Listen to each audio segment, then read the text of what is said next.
बजरी माफिया लूट रहे चांदी, गरीबों की जेबें हो रही खाली। बजरी माफियाओं की बढ़ती कालाबाजारी, लगातार फल फूल रहा है अवैध बजरी का काला कारोबार। बजरी माफिया से नरेश फौजी की जंग। आइए दिखाते हैं एक रिपोर्ट, जहां गरीब का आशियाना बनाने के लिए सरकार की ओर से प्रधानमंत्री आवास योजना चल रही है। देश के चौकीदार प्रधानमंत्री नरेंद्र मोदी चाहते हैं कि झोपड़ियों और कच्ची बस्तियों में रहने वाले बेघर गरीबों का भी अपना घर हो। इसके लिए सरकार लोन देती है, लेकिन बाजार में महंगी रेट पर मिलने वाली बजरी और अन्य सामग्री ने गरीब की कमर तोड़ रखी है। सुप्रीम कोर्ट भले ही अवैध बजरी खनन और परिवहन रोकने के लिए प्रयासरत है, लेकिन इसे रोकने के लिए जिम्मेदार अधिकारी और कर्मचारी ही बजरी माफियाओं के सामने नतमस्तक है। रात होते ही रेतीली नदियों के आसपास अवैध बजरी से भरे वाहनों की रेलमपेल हो जाती है। राजस्थान सहित जिले भर में 400-500 बजरी से भरे वाहन ओवरलोड होकर बेरोक टोक दौड़ते नजर आते हैं। बड़े बड़े भारी भरकम वाहन चित्तौड़गढ़ के थानों और कलेक्ट्रेट चौराहे के सामने से गुजरते नजर आते हैं। बिना किसी डर के बजरी से भरे डंपर, ट्रैक्टर, ट्रॉलियां दिन के उजाले और रात के अंधेरे में ओवरलोड होकर इन सड़कों पर दौड़ते नजर आते हैं। बात तो यह है कि कई थाने और प्रशासन के कार्यालयों के सामने से गुजरते इन वाहनों को कोई रुकवाता भी नहीं है और जिम्मेदार अधिकारी इस पर कोई कार्रवाई तक नहीं करते। कार्रवाई नहीं होना लाजमी भी है साहब, क्योंकि इससे पता चलता है कि सारा का सारा सिस्टम सेट है, सारा का सारा सिस्टम मैनेज है। यह हम नहीं कहते, यहाँ की पब्लिक सब जानती है, लेकिन आवाज कोई भी नहीं उठाता है। और किसी ने आवाज उठाने की गुस्ताखी भी की है तो उसके आवाज को दबा दिया गया है। ऐसी ही आवाज राजस्थान चित्तौड़गढ़ के रिटायर्ड फौजी नरेश फौजी ने उठाई है, जिसका एक वीडियो सोशल मीडिया पर जमकर वायरल हो रहा है, जिसमें वो यह कहते हुए नजर आ रहे हैं कि बजरी माफियाओं का और प्रशासन अधिकारियों का सारा अपना सिस्टम सेट है। बता दें कि कई नदियों से बिना लीज के अवैध खनन द्वारा अवैध तरीकों से बजरी परिवहन कर लाई जा रही है, जिसमें कई डंपर और ट्रैक्टर बिना नंबर के तो कुछ वाहन एक ही नंबर से इस्तेमाल किए जा रहे हैं। वहीं देखा जाए तो ट्रैक्टर जहां किसान के खेती के लिए काम आता है, वहीं ऐसे कई ट्रैक्टर हैं जिसका रजिस्ट्रेशन कॉमर्शियल वाहन का नहीं बना हुआ है। जबकि सुप्रीम कोर्ट के सख्त निर्देश है कि अगर बजरी परिवहन में ट्रैक्टर ट्रॉली का उपयोग होता है तो उसका कॉमर्शियल रजिस्ट्रेशन होना चाहिए। लेकिन यहां तो प्रशासन, पुलिस, वन विभाग, परिवहन विभाग और खनिज विभाग सबका अपना अपना सिस्टम सेट है।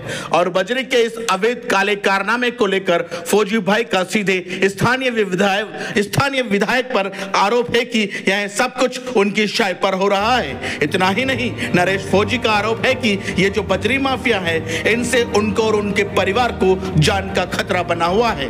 अगर उन्हें और परिवार को आंच भी आई तो उसका प्रशासन जिम्मेदार होगा और यहाँ का विधायक जिम्मेदार होगा। फौजी भाई ने चेतावनी भरी आवाज में इतना तक कह दिया कि बजरी माफियाओं कान खोल कर सुन लो, बजरी माफियाओं कान खोल कर सुन लेना, सच्चाई की आवाज नहीं दब सकती। तो वही फौजी भाई बजरी माफियाओं के खिलाफ आंदोलन की तैयारी की बात कह रहे हैं। आइए दिखाते हैं वो वीडियो जो सोशल मीडिया पर जमकर वायरल हो रहा है, जिसमें क्या कुछ कह रहे हैं रिटायर्ड आर्मी ऑफिसर नरेश फौजी।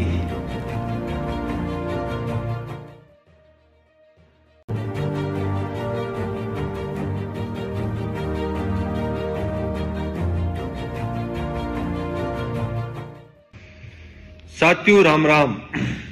आप सब लोगों को पता होगा कि इतनी न्यूज में आने के बाद आखिरकार बजरी की वसूली पे क्यों नहीं रोक लगी।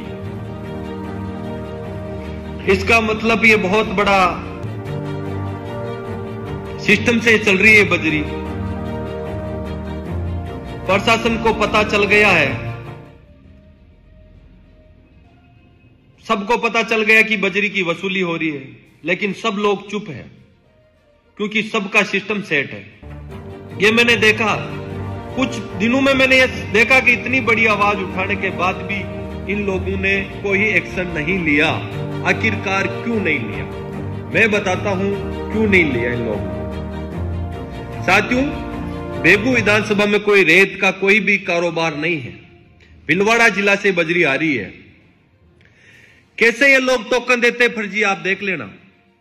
जैसे मेले में पर्ची काट के देते वैसे पर्ची काट के देते, खुद के साइन करके पैसे लेके निकाल देते। कहां लीजिए साथियों? कौन सी माइनिंग की पर्ची दे रहे हो आप, ये तो बताओ प्रशासन को। और किसकी वजह से दे रहे हो? इतना मोटा पैसे ले रहे हो साथियों। आवाज उठाने के बाद भी आवाज प्रशासन और मीडिया चुप क्यों है? क्योंकि मैंने पता कर लिया है कि सारे लोग सिस्टम में, कोई नहीं बोल रहा है। अरे थाने के सामने से हजारों डंपर गुजरते रात को और थाना चुपचाप देखता है, आखिरकार क्यों? इस पे भी पॉइंट आएगा सर, क्यों आएगा? क्योंकि सिस्टम सेट है इन लोगों का, बड़ा बड़ों का। जब हाई कोर्ट का आदेश है कि बजरी पे रोक है, तो आखिरकार बजरी क्यों चल रही है और क्यों वसूली कर रहे हो? चलो बजरी चल रही है ठीक है, लेकिन वसूली किस वजह से हो रही है? 4 गुना, 8 गुना, 10 गुना वसूली। साथियों 10,000, 12,000 डंपर के, 2,000, 1,500 ट्रैक्टर के, और वो बजरी माफिया अपनी दादागिरी से लूट रहे। सरकार का उनके पास कोई स्टाम्प पेपर नहीं है, क्यों आप ले सकते हो? अपनी दादागिरी से अपने निजी विधायक के इशारे पे लूटे जा रहे हैं ये पैसे। विधानसभा में इतना बड़ा घोटाला हो रहा है तो क्यों हो रहा है? और कुछ लोग अलग अलग घेरा बना के बैठे हैं, सामरिया से लेकर, बेगू से लेकर, बिचौर से लेकर, हरपुरा मोड़ पे 10-10, 20-20 लोगों का घेरा। साथियों 300 लोग बैठे हैं रात को, 300 लोग बिठा रखा, तो रात को फ्री में तो बैठे नहीं वो लोग, उनको भी पैसे दे रहे हैं। तो इसका मतलब कितने पैसे कमा रहे हैं लोग, कितने लूट रहे हैं गरीबों से। गरीब लोगों के मकान के ऊपर छत नहीं पड़ रही है साथियों, इन बजरी माफियाओं के वजह से। 60-60, 70-70 हजार से डंपर खाली हो रहा है साथियों। क्यों हो रहा है ऐसा लूटमार? किसके इशारे पे हो रहा है साथियों? पूरी रात ये दारू के नशे में बैठे रहते हैं और लोगों को डराते हैं। मैं आपको बताऊं, कोई पर्ची नहीं है, सब कुछ फर्जी है, कोई लीज नहीं है। और ये आखिरकार मेरी आवाज को दबाने के लिए मेरे भी पीछे गाड़ियां घुमा रहे थे, आपको दिखा देता हूं मैं। हम रात को निकले थे, कहीं जा रहे थे, और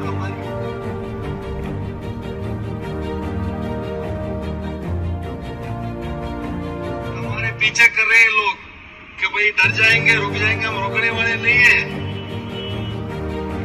रात की बात ही साथियों, जब मैं उधर से गुजर रहा था, इनके गुंडे बजरी माफियाओं ने मेरे पीछा किया था कि ये रुक जाएगा, डर जाएगा। बजरी माफिया वो कान खोल के सुन लेना कि मैं आपसे डरने वाला नहीं हूं। आप मेरी आवाज को दबा सकते होंगे, सच्चाई की आवाज साथियों नहीं दब सकती। कोई मेरे कारोबार नहीं चल रहे जो आप मेरी आवाज को डरा दोगे।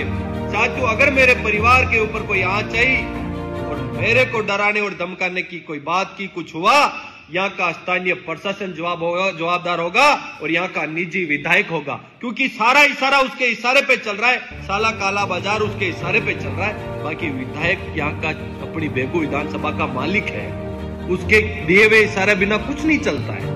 आखिरकार ये किसकी वजह से इशारा हो रहा है? साथियों आज रात आप मजबूती से रहना मेरे साथ। मैं इनको लूटने बेगू के गरीब किसान को नहीं दूंगा। मैं आपके साथ मजबूती से खड़ा रहूंगा और बहुत जल्दी आंदोलन की तारीख फिक्स कर रहा हूं। मैं इन लोगों को लूटने नहीं दूंगा। मैं बेगू के गरीब किसानों को लूटने नहीं दूंगा। आखिरकार प्रधानमंत्री जी से आवास योजना तो आ रहा है, लेकिन मकान के ऊपर छत नहीं पड़ने दे रहे ये बजरी माफिया। इन गुंडों के ऊपर किसका हाथ है जो मेरी आवाज को दबा रहे हो? मेरी आवाज नहीं दबेगी आपसे, याद रख लेना। मैं इस मेवाड़ और बेगू के लिए महाराणा प्रताप बन के लड़ूंगा। घास की रोटी मंजूर, लेकिन समझौता नहीं। गरीब और किसान के घर घर जाके अलग जगाएंगे, इस बेगू को लूटने नहीं देंगे।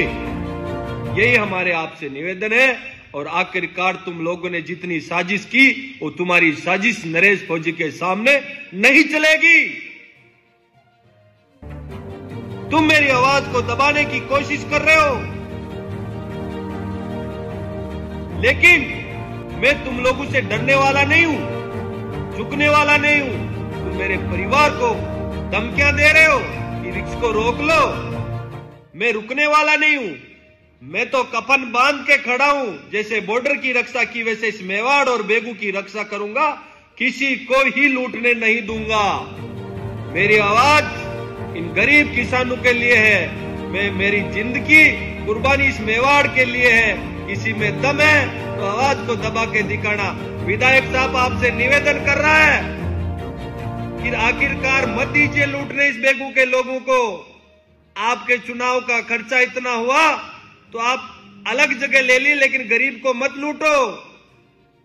आप ये चुनाव का खर्चा गरीब किसानों से लोगे आप लोग, मैं नहीं लेने दूंगा।